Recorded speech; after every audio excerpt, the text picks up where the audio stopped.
Alrighty, I think this is live. Let me just check the connection and everything here. Bear with me one moment, please. I can never get this centered. Alright, I apologize for people watching the recorded version, also the live version. I apologize, but hopefully this is all centered and everything. Let me check the audio and make sure that you can see me, you can hear me, and there's no real issues going on. So give me just a moment as I check this here. Here we go.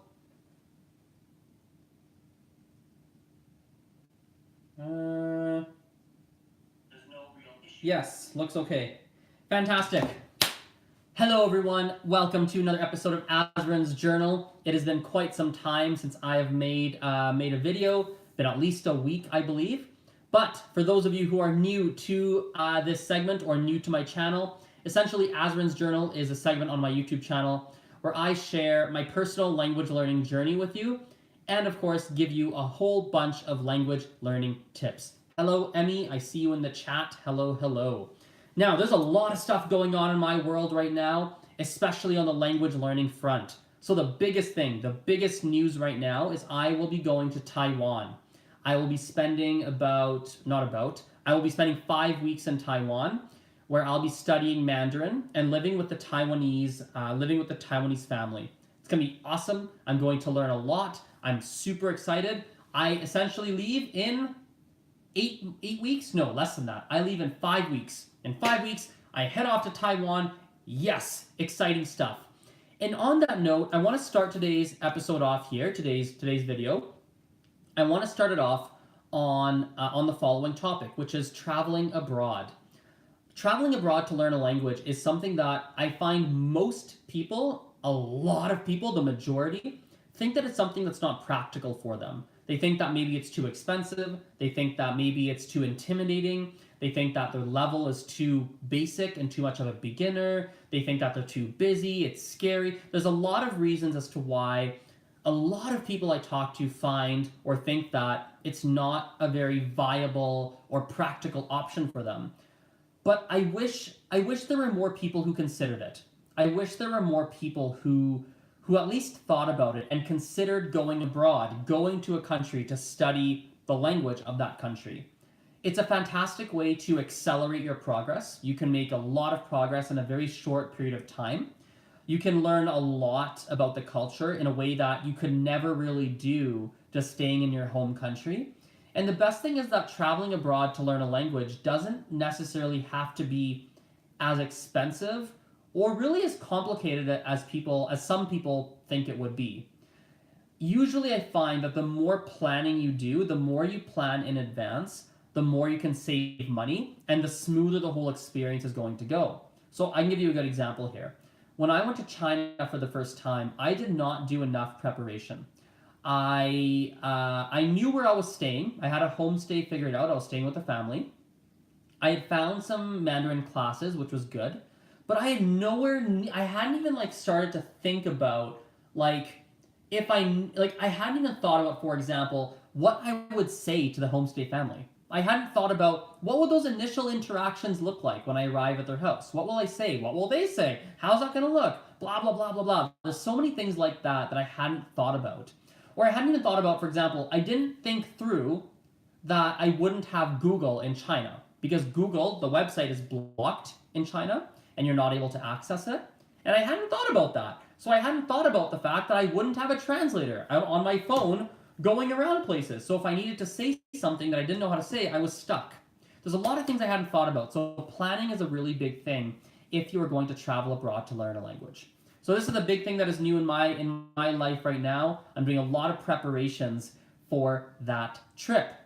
Another big thing that's going on right now is in my world is around the Gujarati front. Well, it's not really that big, but as you guys know, I am learning Gujarati and I'm studying my family's language. And I'm realizing something which is a pretty big thing. The number of resources and the quality of resources that there are for language learners of a specific language dramatically and drastically impacts how well and how simple it is to learn that language. I never appreciated that before. Like, honestly, with Gujarati, one of the biggest struggles I'm having is the lack of good resources. Right now, there are certain videos on YouTube that I use. I have a really good teacher that I use, but it's not like Mandarin. Mandarin I'm learning as well. I can find lots of things on YouTube. I can find there's so many good teachers. There's so many good travel abroad programs. There's so many resources that explain grammar points. There's a whole plethora of information available to everyone to learn the language of Mandarin. But Gujarati is not that way at all. And I guess, this is me having a first-hand experience now of what it's like to try to learn a language where there are less resources available. And so I guess you could say I just dropped something here. I guess you could say I have more empathy and a little bit more understanding towards people who are studying, let's call it a less popular language, and some of the challenges and struggles and such that perhaps you've been going through. Now, at this point in the video, I want to talk about a little bit of self-promotion at this point. I want to talk about my podcast. So if you're not following the podcast, I would really, really appreciate if you do. The podcast is where I post some of my best content, some of my personal favorite content, and it's also the place where I post most regularly. Literally, I probably do about 5 to 7 podcasts a week, and I think some of the best content is there. It's the place where I can post the most easiest, and I really enjoy it. The podcast is called The Language Learning Show. You can find it basically anywhere where you can find a podcast. I think there's also a link in the description below of the video, and you can find the podcast there as well. Another personal update, man, there's a lot of stuff to talk about since I haven't made a video in a while, so so much to say. Another update here is more on the Instagram, Facebook, and Snapchat front. Yes, those 3. I have just hired someone recently who's helping me on the video editing side of things. And so I've been getting a lot of micro content that is being made for Instagram and Facebook and Snapchat, those platforms, that now allows me to post a little bit more frequently, which is really, really good. And what's great is the guy that I've hired to do this, basically the strategy is to take some of the best things that we can find that I said in different podcasts and different videos and different places online, because I make so much content, and to take those and really concentrate it and create these little 30 second, 50 seconds, 60 seconds, 20 seconds, 80 seconds, 90 seconds, these short little clips, right, video or picture or whatever it is, right, that really succinctly define that, and so that you can kind of get the best of some of the things that I've said, the most useful things that I've said, in a very succinct way on those platforms. So Facebook, Instagram, Snapchat, those are kind of the main, Facebook, Instagram, Snapchat, yes, those are the main places where I'm currently posting. So that is an exciting development in my world that I'm happy about. In terms of the business side of things, this is so much. Oh my God, there's so many things to talk about. So work-wise, things are fantastic. Things are going really, really good. I'm happy. I think I'm happy with the amount of new students that have been coming through, and my teaching schedule is happily busy. Like, there's a lot of teaching going on, and the really good thing is that there is a lot of group work that's going on. So I've got a lot of small groups that are running right now, which is my personal preference, and it also, generally speaking, in most cases, will work better for students as well. And actually, this is a good little tip I can throw out at you guys.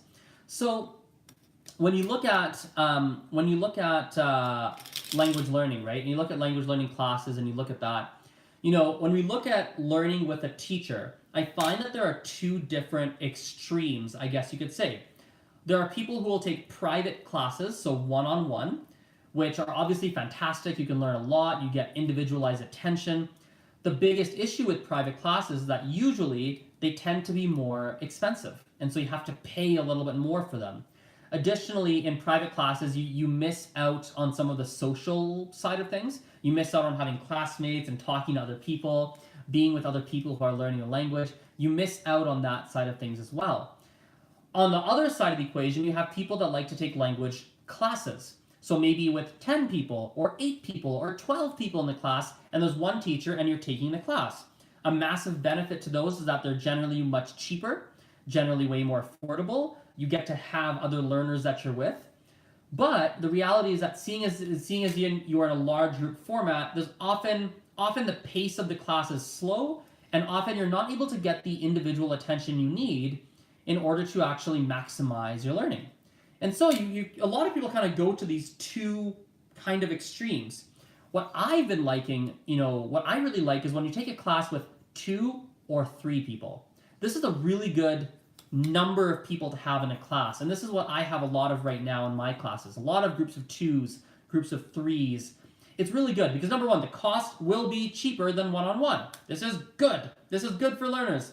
But number two, you still get a lot of individualized attention, and you still get a classmate, like a buddy to study with, which is just phenomenal. I love it. And so right now I have a lot of groups of 2s and 3s that I'm running right now, and I love it. On my work side of things right now, another thing that's new is I'm doing some bi-weekly group classes, large group classes, every second Saturday in my city. These are really good because there are certain, I guess you could say there are a lot of things that, how do I explain this? There's a lot of things that you can learn in a group setting that you will learn equally well in a private setting or small group setting. And so what's nice is that when I have this larger group, I can teach stuff that people can learn and they can take a lot away from it. And it leverages my time a little bit. I don't have to teach one concept one-on-one to 30 people or 20 people. I can get 20 people in a room, do that one concept that would have been equally effective in a one-on-one setting, and be able to help them to still learn a bunch of things. I hope that made sense. Additionally, the large group classes are essentially free. I'm basically running them for free right now. So there's like $5 a person, and most of that goes to the space that we use. I'm using an office space, so I rent it out. So most of that money is going to rent the office space. So it's like really low cost, and it's not really a for-profit thing for me, but it's something that I'm really excited about it, and I'm thrilled to have it. It also becomes an extra support system for a lot of my paying students, because I can send them there and they get extra support and extra learning and extra exposure to the language, which has been really, really good as well. On the large group front side of things, I've noticed an interesting pattern. I find that for conversational to learn to speak a language at a conversational level, I find takes a very different approach than if you're trying to learn a language to become very, very fluent or have a very, very high level. I find those very different approaches to achieve that. If you want to achieve a very high, near native kind of level, I do think that there's a lot of value in taking a more structured, maybe a more standard or more of a traditional kind of approach. I think that can really help you. It can help to know the grammar rules, the pronunciation, be corrected on when you say things wrong, right?